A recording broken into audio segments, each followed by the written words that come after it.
The BC labour market outlook is positive.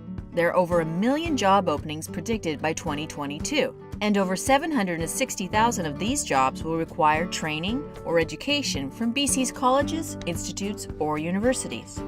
At our current rate of new jobs being created and positions open from retirement, the demand for workers will outstrip supply by 2019, and it's going to cost us. According to a recent Conference Board of Canada report, the number of people trying to get a job but lacking the right skills or education is equal to roughly $4.7 billion in lost GDP every year.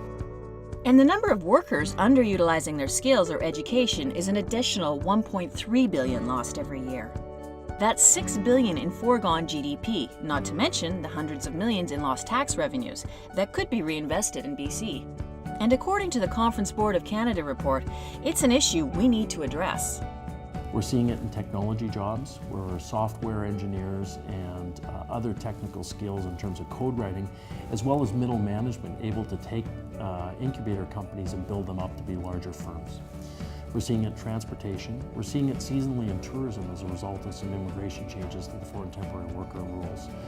And increasingly we're seeing it in our natural resource sector, in forestry, in mining, and the sub-trades and journeyman skills necessary to keep those pulp mills and lumber mills and mines operating.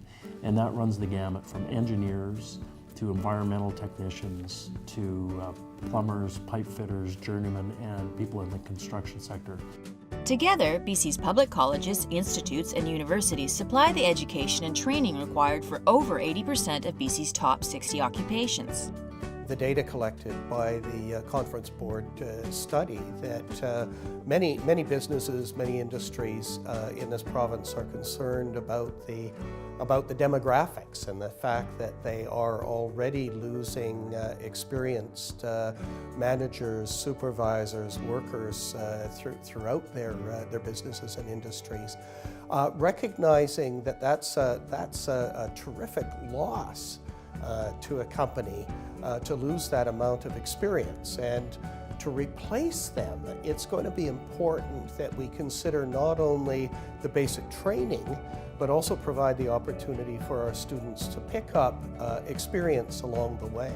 1.1 million people needed by 2020, and we're also projecting that of those jobs, 44% of them will require some form of college credential or trade certification.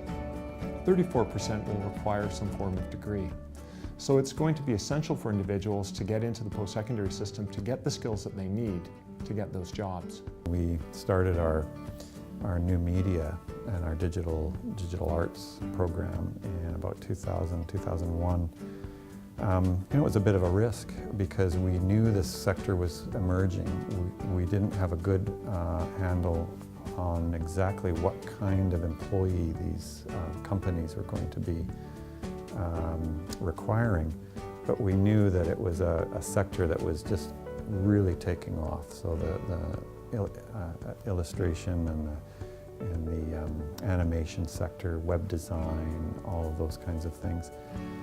In the 14 years since, in our region there are some 70 businesses that have started and are exporting their work to Pixar and around the province, and are participating in a really exciting and quite dynamic industry. Post-secondary education is crucial to the future of our society, to our economic contributions, to our social contribution, and to ensuring that our future generations have healthy places to live and work.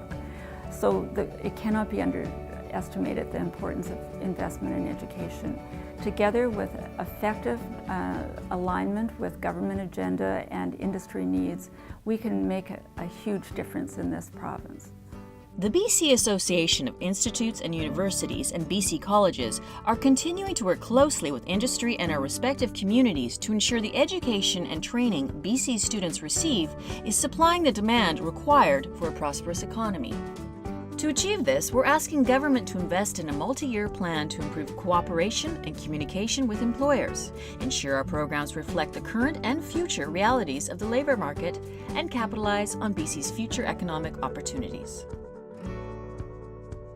For more information, visit supplyingthedemand.ca.